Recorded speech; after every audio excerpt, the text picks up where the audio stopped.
అందరికీ హాయ్ అండి. Harihara Veeramallu premiere show చూడడం జరిగింది. చాలా చాలా బాగుందండి. పవన్ కళ్యాణ్ గారి ఇంట్రడక్షన్ సీన్కి మీరు తెచ్చుకున్న పేపర్లన్నీ అయిపోతాయి. సినిమాలో ఇంకా హై ఇచ్చే సీన్లు చాలా చాలా ఉన్నాయి అన్నమాట. ముఖ్యంగా క్లైమాక్స్లో పవన్ కళ్యాణ్ గారు కంపోజ్ చేసిన ఫైటు, దాని వెనక కీరవాణి గారు ఇచ్చిన బ్యాక్గ్రౌండ్ స్కోరు లిటరల్గా మీ అందరికీ గూస్ బంప్స్ తెప్పిస్తాయి. ఆ హైతోనే మీరు అందరూ థియేటర్ నుంచి బయటకు వస్తారు. ప్రతి ఒక్కరూ కూడా ఫ్యామిలీతో వెళ్ళి వీరమల్లు చేసిన పోరాటాన్ని థియేటర్ ఎక్స్పీరియన్స్ చేయాలని మనస్ఫూర్తిగా కోరుకుంటున్నాను. ముఖ్యంగా నేను ఈ సినిమా షూటింగ్ అప్పుడు చాలాసార్లు సెట్కి వెళ్ళాను. పవన్ కళ్యాణ్ గారు అభిమానులకు నచ్చే సినిమా తీయాలని ప్రతి సీన్ మీద కూడా చాలా కేర్ తీసుకొని చేశారు. అది ఈరోజు స్క్రీన్ మీద కనిపించింది. క్లైమాక్స్లో ప్రతి అభిమానిని కదిలించింది. ముఖ్యంగా ఆయన అంటే ఎప్పుడో ఒకసారి అభిమానుల కోసం ఒక హిట్ దేవుడా అని కోరుకుంటే గబ్బర్ సింగ్ వచ్చింది. ఆ తర్వాత మళ్ళీ ఇప్పుడే అభిమానుల కోసం ఒక హిట్ దేవుడా అని కోరుకున్నారు, మనకి హరిహర వీరమల్లు వచ్చింది. మీరు ఆఫ్ స్క్రీన్లో ధర్మం కోసం పోరాడిన పవన్ కళ్యాణ్ గారిని చూశారు. ఆన్ స్క్రీన్లో ధర్మం కోసం పోరాడుతున్న హరిహర వీరమల్లును కూడా చూసి ఎంజాయ్ చేయాలని మనస్ఫూర్తిగా కోరుకుంటున్నాను.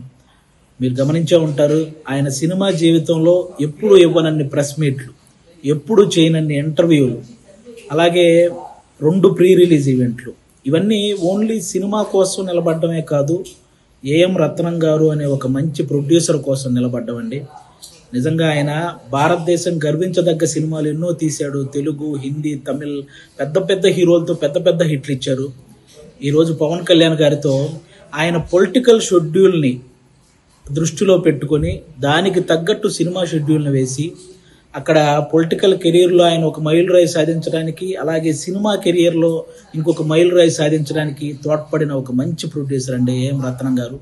ఆయనకు కూడా మనందరం అండగా నిలబడాలని కోరుకోవటం కాదు, వేడుకుంటున్నాను. అందరూ ప్రతి ఒక్కరూ వెళ్ళి ఫ్యామిలీతో ఈ సినిమా చూడాలి. అలాగే ఆల్మోస్ట్ 30 సంవత్సరాల నుంచి పవన్ కళ్యాణ్ గారు సినిమాల ద్వారా మనల్ని ఎంటర్టైన్ చేశారు. పాలిటిక్స్ ద్వారా ఎన్నో అవమానాలు పడ్డారు. కష్టాల్లో ఉన్న ఎంతో మందిని ఆదుకున్నారు. అలాంటి వ్యక్తి ఎప్పుడో కానీ మనస్ఫూర్తిగా ఒక మాట అడగడు, సినిమా చూడండి అని. కాబట్టి ఆయన్ని అంటే ఇంకో 3 సినిమాల తర్వాత ఆయన మళ్ళీ కొన్ని సంవత్సరాల సినిమాలు చేస్తాడో లేదో కూడా తెలియదు. అలాంటి వ్యక్తికి మనం ఈ 3 సినిమాలు ఆయన గుర్తుంచుకునే విధంగా, ఆయన గుర్తు పెట్టుకునే విధంగా విజయాన్ని అందించాలని మనం మనస్ఫూర్తిగా కోరుకుంటున్నాను. పవన్ కళ్యాణ్ గారి అభిమానులందరూ, అభిమానులే కాదండి, మనస్ఫూర్తిగా నేను ఒక విషయం చెప్తున్నాను. ఆయనకి నాయకులతో వ్యతిరేకత ఉంటుంది, కానీ సాధారణ ప్రజలందరినీ కూడా సమానంగా చూసే వ్యక్తిత్వం ఆయనది. అది ఏ పార్టీ వాళ్ళైనా సరే.